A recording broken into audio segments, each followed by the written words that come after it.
O vídeo que você clicou já vai começar, mas antes, deixe seu like, compartilhe e se inscreva no canal. TV Flórida, a sua TV brasileira nos Estados Unidos. Bom dia, Pitoli. Hoje, num cenário aqui, a retaguarda um pouquinho diferente, porque eu estou na casa da minha mãe, Dona Diva, aqui em Deerfield Beach. Mas eu digo para você, Pitoli, abro esse nosso bate-papo, né, da sexta-feira, fazendo referência às famílias, né, que estão sofrendo ainda em virtude de tudo aquilo que aconteceu, capitaneado pelo ministro Alexandre de Moraes. Falo para você porque eu sei da tua conexão e nós não tivemos tempo de um warm-up, de conversar fora do ar, mas eu estou aqui e essa semana tive que vir várias vezes aqui para a Costa Leste, porque a nossa grande amiga Gabriela Ritter está enfrentando uma fase da vida assim muito difícil. A Valentina está hospitalizada e nesse momento a minha esposa está com ela no hospital porque a Valentina está sendo submetida a uma cirurgia. E é uma situação assim dramática dessa família. E eu me lembro das famílias dos argentinos, ou seja, desculpe, dos brasileiros que estão na Argentina, famílias destroçadas. Então, quando eu vi alguns comentários essa semana sobre as famílias dos ministros e das pessoas que perderam seus vistos americanos e aqueles que podem vir a ser alcançados aí pela Lei Magnitsky, eu vejo como falta um pouco, talvez, de percepção das pessoas de que existem milhares de famílias no Brasil hoje sofrendo em virtude da perseguição política. Então, a Gabriela Ritter, que é presidente da Associação dos Familiares e Vítimas do 8 de janeiro, e agora está sendo obrigada a se afastar até das atividades, passando por problemas difíceis. E eu aqui, de certa maneira, eu sei que o seu Miguel, pai da Gabriela, deve estar me ouvindo agora, e eu meio que assumi, né, a paternidade dela, da família, né, e a gente tenta auxiliar.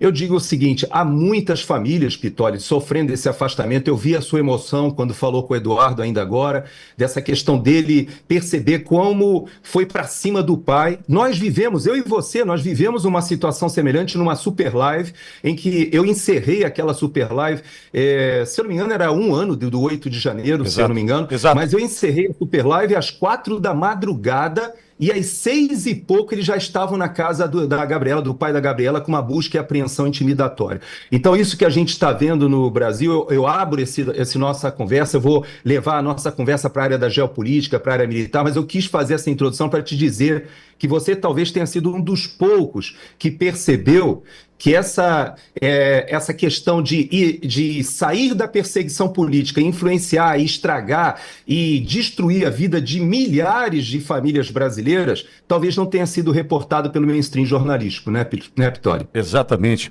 Coronel, e quando a gente fala da Gabriela Ritter, é bom contextualizar para a nossa audiência, o pai da Gabriela é um querido e sempre está na audiência, que eu vejo ele no chat ali na audiência, um senhor, né? Não sei exatamente a idade do seu Miguel Ritter, não sei a idade do seu Miguel, mas ele teve que deixar a sua casa, ele também é um daqueles que partiu para a Argentina, né, para se livrar de uma prisão que seria absolutamente injusta, injustificável, e acaba, dessa forma, o início da destruição de um seio familiar, de uma família.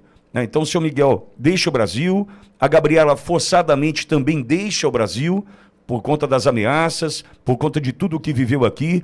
Isso não é relatado, como muito bem colocou o coronel Gerson Gomes agora.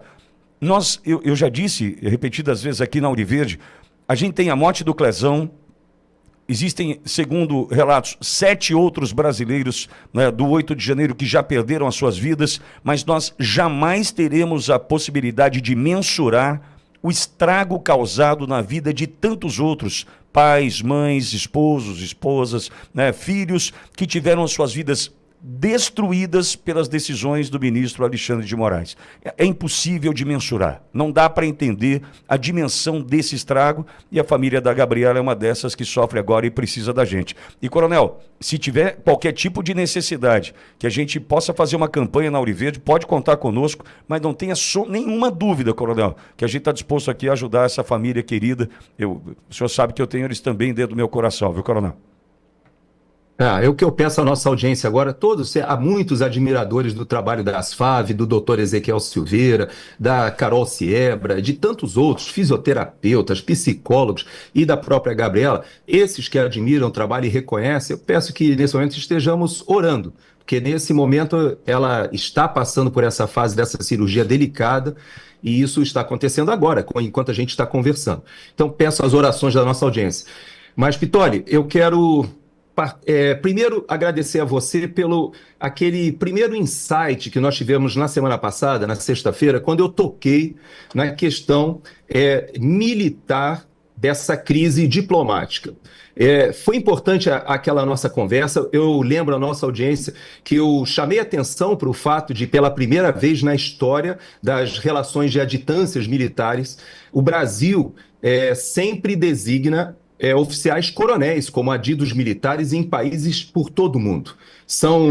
É uma diplomacia militar muito importante para a área de inteligência, para a área doutrinária, mas o único país tinha oficiais generais como adidos. E esse país é aqui, os Estados Unidos da América, que nós temos um almirante, um brigadeiro, um general do Exército, que fazem esse papel de adidos militares aqui nos Estados Unidos.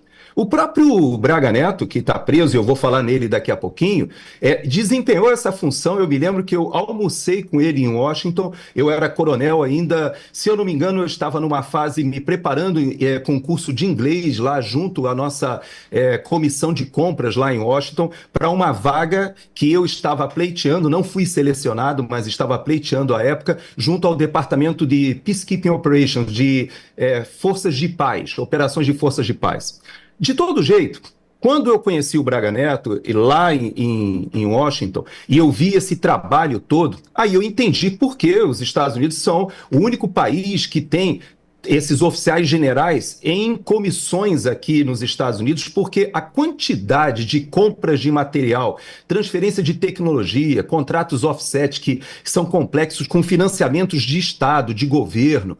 Então, são operações muito complexas. E pela primeira vez, agora, este ano, em 2025, há um decreto presidencial designando 2 oficiais generais para a China.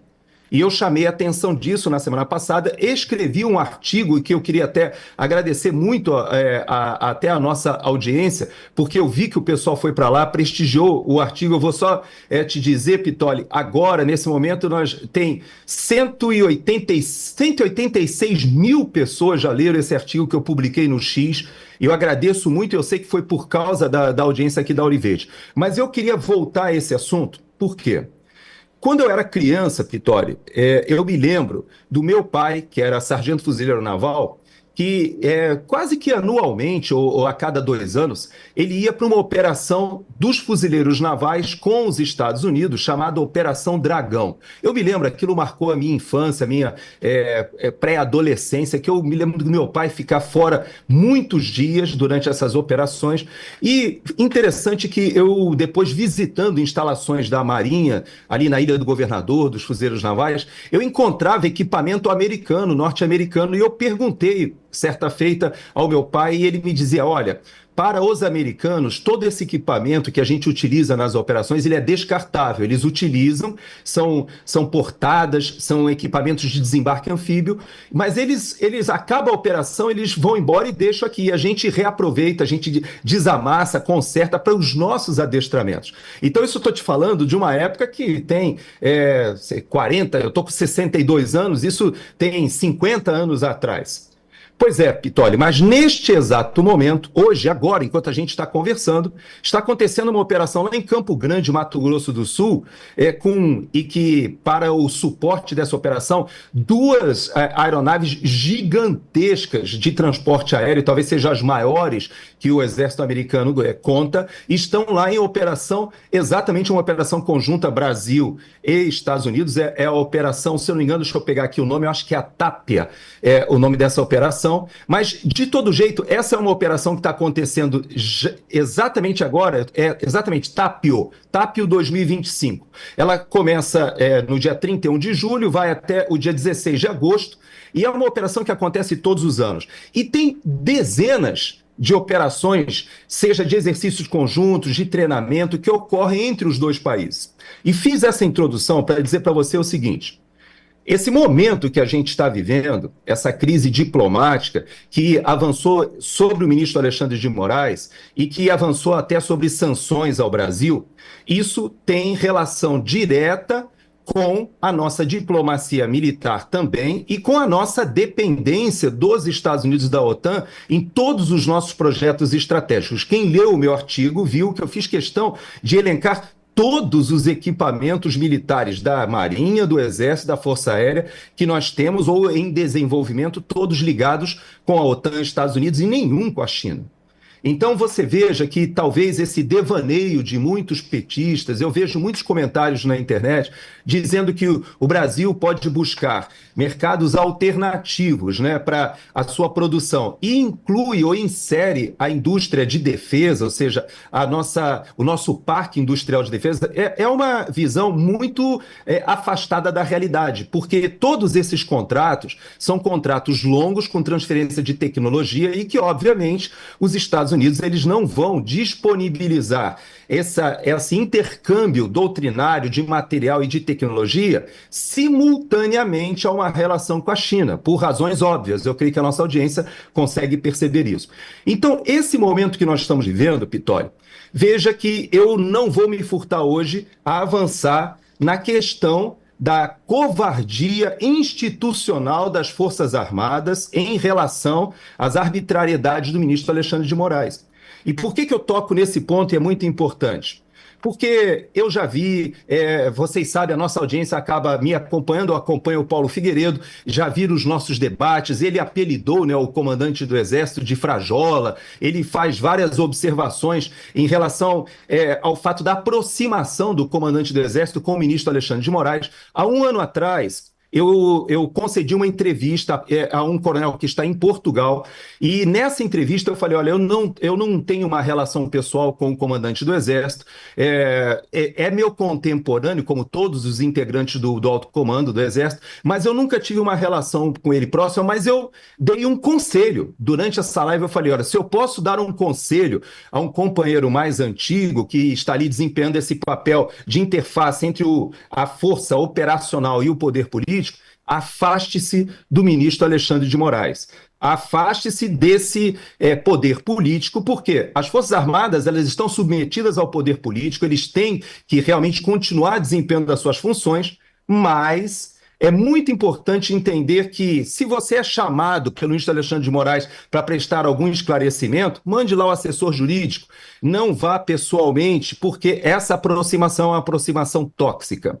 E agora, neste momento que nós estamos, em que há uma denúncia internacional dizendo que o ministro Alexandre de Moraes cometeu todas essas ilegalidades, inconstitucionalidades e crimes, que isso é que está realmente sendo denunciado pelo Departamento aqui do Tesouro, mas, em última análise, pelo governo americano, nós precisamos repensar uma palavra que eu tenho falado várias vezes, Pitoli, que é a palavra legitimidade.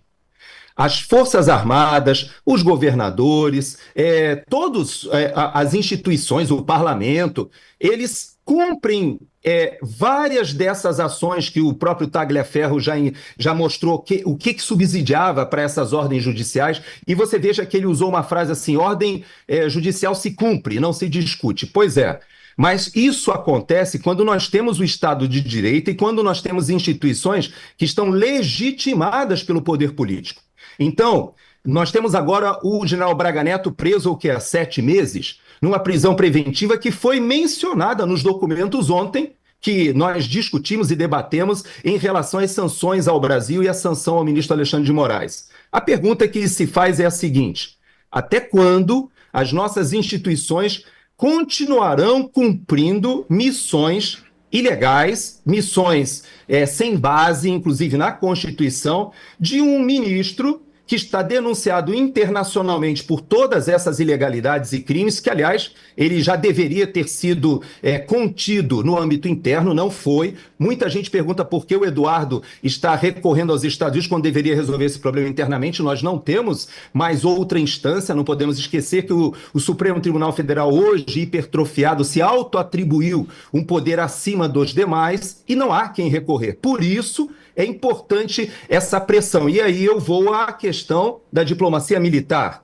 Eu posso te dizer, Pitoli, Hoje, as Forças Armadas, se lá no passado o ministro Barroso disse que os militares foram contactados pelo governo Biden para não se envolverem naquele imbróglio eleitoral, porque eles poderiam vir a ser, de qualquer forma, sofrerem sanções ou um afastamento, eu creio que agora nós podemos dizer a mesma coisa, né, Pitoli? Com 6 meses de governo Trump, o governo Trump já deve, eu imagino, ter feito chegar à cúpula militar brasileira que esses exercícios todos que estão previstos de 2023, 2024, todos aconteceram no governo Lula, nenhum exercício deixou de ocorrer, são exercícios grandes, com equipamentos, com pessoal que acontece no Brasil, com a presença de tropa americana, e eu digo para você, com certeza, a essa altura, com 6 meses de governo Trump, já está claro que se houve aquele recado no governo Biden, agora deve ter havido um alerta de que a diplomacia militar tome cuidado com essa aproximação tóxica de alguém que está denunciado internacionalmente por todos esses abusos de autoridade e, em última análise, violações de direitos humanos, Pitoli. E denúncias que podem ganhar apoio, ou mais apoio, vamos dizer dessa forma, com a chegada da União Europeia, né, Coronel? Nós sabemos isso, as consequências de fato. O que a gente percebe, Coronel, eu vou tentar melhorar minha posição aqui, eles ainda não entenderam, e se entenderam, não demonstraram o tamanho do problema que nós estamos enfrentando hoje, com um denunciado, com quem foi sancionado no mesmo dia, com mais 112 dentre estes terroristas iranianos, porque no dia que Alexandre de Moraes foi sancionado, terroristas, criminosos iranianos também foram. Ou seja, nós temos hoje um ministro da Suprema Corte Brasileira no rol sancionado junto com terroristas, bandidos iranianos. Nós ainda, talvez aqui dentro, por estar no meio do turbilhão do furacão, a gente não conseguiu entender de fato. Agora, Coronel, o efeito cascata é aquela pedra jogada lá no centro do lago, né? A onda vai chegar, as consequências de fato a gente não sabe quais são ainda, só que é hora de posicionamento. E o senhor é brilhante na fala com relação às Forças Armadas, porque vai ter que se posicionar. Não vai ter outro caminho. Por quê? Eu também entendo que falta de posicionamento agora, Coronel, sugere lealdade ao ministro Alexandre de Moraes. Falta de posicionamento agora, posicionamento claro, pode fazer com que esses se colem ao ministro Alexandre de Moraes, concorda? Pois é, Pitoli, abstraindo aí da questão da proximidade alegada ali pelo Paulo Figueiredo, meu colega, meu amigo, né? Várias pessoas já assistiram os nossos debates em relação a essa questão.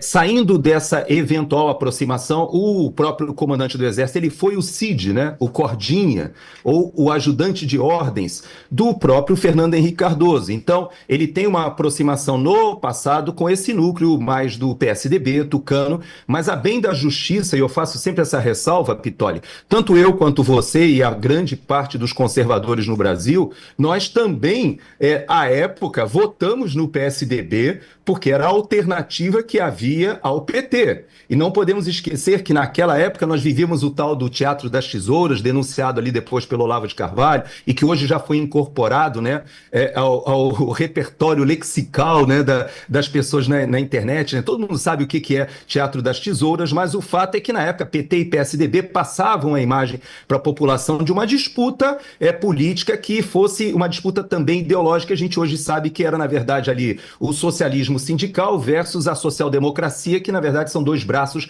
da esquerda. Hoje a gente tem esse contraponto, esse debate que está sendo abafado, né, com toda essa perseguição política, com toda essa censura, mas a verdade, Pitoli, é que nós temos um legado que foi nos deixado do governo Bolsonaro, que vai se manifestar agora domingo, né, o pessoal de verde e amarelo de novo indo para as ruas, aquelas grandes manifestações que aconteceram no governo Bolsonaro, e inclusive as últimas com receio de que o Brasil chegasse a esse ponto que nós estamos hoje. Lembre que muitas daquelas senhoras, das pessoas que estavam em todas as unidades da federação à frente dos quartéis, pedindo SOS, Forças Armadas, salvem o Brasil, todo aquele esforço da população de dizer, olha, nós testemunhamos Isso que o Tagliaferro falou. Nós testemunhamos que houve uma condução do processo eleitoral nitidamente enviesada. Há uma injustiça. Nós temos receio do Brasil caminhar para uma situação institucional semelhante à da Venezuela. Então, o que a população pedia à época era basicamente aquilo que está no documento do presidente Trump: eleições livres e honestas, transparentes, limpas. Então, todo esse imbróglio que foi criado em 2022, ele foi sustentado, de certa maneira, pelo próprio parlamento. Lembrem que o presidente Bolsonaro, quando ele toma a decisão de não recorrer ao que existia na Constituição, de até 15 dias depois da diplomação apresentar, ele poderia ter apresentado um pedido de impugnação, apresentando provas de tudo isso que a gente está falando, que hoje aparece o Tagliaferro, aparece o Eduardo Fora, o Paulo falando, mas que todos nós sabíamos que estava acontecendo no Brasil, de pessoas que estavam sendo já caladas. Veja que no dia 15 de dezembro de 2022, ou seja, muito antes do 8 de janeiro, nós tínhamos muitas pessoas já presas no Brasil, e o ministro Alexandre de Moraes, num evento com a presença do Toffoli, dizendo: ainda tem muita gente, muita multa para aplicar e muitas prisões ainda para fazer, comparando com o 6 de janeiro de 2021 aqui no Capitólio. Ou seja, havia uma predisposição. Tudo isso, Pitoli, foi, de certa maneira, aceitado. Eu posso dizer que a nossa sociedade conviveu com todas essas ilegalidades por causa da tal da legitimidade da toga que eu fiz referência ainda agora. A pergunta que se faz é: ainda existe essa legitimidade da toga para sustentar que governadores estejam falando das sanções, falando das consequências econômicas, tentando achar alternativas de subsídio, de financiamento, sem tocar na pessoa do ministro Alexandre de Moraes? Eu creio que não. As Forças Armadas, você fala dessa reação, é óbvio que aconteceu semana passada, foi extremamente constrangedor. Oficiais do serviço ativo, na hora da sua oitiva, sendo informados por um juiz auxiliar que o ministro Alexandre de Moraes determinou que eles tinham que trocar de roupa porque eles não poderiam fazer o depoimento fardados. Oficiais superiores do serviço ativo. Então, o general Braga Neto é um oficial da reserva. Muita gente diz assim, ele é um 4 estrelas, mas ele se envolveu no processo político, ele foi candidato a vice-presidente, ele não está amparado pela legislação. Mas eu digo para você, Pitoli, são muitas as posso dizer assim, violações da Constituição e da lei em relação aos militares. Eu vou só historiar rapidinho aqui algumas coisas que me chamaram a atenção. No dia 15 de dezembro, Pitoli, houve aquela manifestação com ônibus incendiados, etc., em Brasília. Você sabe que a Polícia Civil do Distrito Federal, ela identificou rapidamente 9 daqueles arruaceiros que incendiaram ônibus. E depois avançaram as investigações, eles chegaram, se eu não me engano, a 22 ou 27 ou 28 pessoas que eles conseguiram identificar, cruzando inclusive com as relações dos hotéis. Eram pessoas que foram para lá fazer aquela ação de incêndio de ônibus no dia, veja bem, 12 de dezembro de 2022. No mesmo dia que o cacique Sererê foi preso, no mesmo dia da diplomação do Lula, houve aquela manifestação, e essas pessoas que foram presas, Pitoli, vários eram black blocs, foram identificados pela Polícia Civil. Sabe o que o ministro Alexandre de Moraes fez? Ele chamou o inquérito, muito competentemente conduzido pela Polícia Civil do Distrito Federal, para o Supremo Tribunal Federal, para esse seu grupo da Polícia Federal, e até hoje nós não sabemos. Alguém foi preso? Quem era? Quem eram aqueles que realmente tocaram fogo na capital no dia 12 de dezembro? Lembre que o ministro Flávio Dino não era ministro da Justiça ainda, e ele foi para a televisão, naquele dia eu estava na Jovem Pan, cobrir essas palavras dele, praticamente assumindo já o Ministério da Justiça, dizendo que aquelas arruaças eram do pessoal do acampamento. E depois ficou comprovado que as pessoas que ali fizeram aquelas manifestações já estavam em Brasília hospedadas no setor hoteleiro. Cadê o nome dessas pessoas? Mas eu vou além. No dia 8, nós tivemos ali a invasão do Palácio do Planalto, e eu vou te confessar algo aqui no ar. Eu telefonei para amigos, companheiros, oficiais generais do alto comando do Exército, ou seja, 4 estrelas, da minha turma, alguns contemporâneos. E eu falei: prestem atenção no inquérito policial militar, porque nós precisamos saber como essas pessoas entraram no Palácio do Planalto.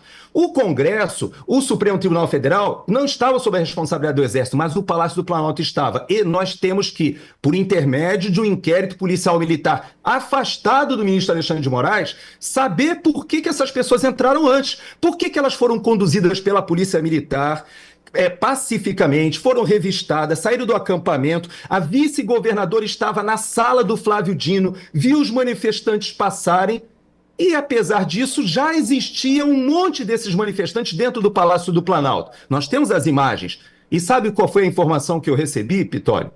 Primeira coisa, que nem o GSI tinha as imagens, porque em 24 horas o ministro Alexandre de Moraes requisitou todas as imagens ali do Palácio do Planalto. Segunda informação que eu recebi, haveria o IPM, mas o ministro Alexandre de Moraes atropelou a Justiça Militar e avocou ao Supremo Tribunal Federal as investigações. O IPM perdeu, inclusive, finalidade. Porque eu perguntei, nós podemos hoje saber que horas essas pessoas entraram, como elas entraram, por que elas tiveram tanta liberdade ali, aquelas imagens que vazaram para a CNN, por que não foram investigadas a fundo e por que as pessoas que foram presas e condenadas não foram as que depredaram.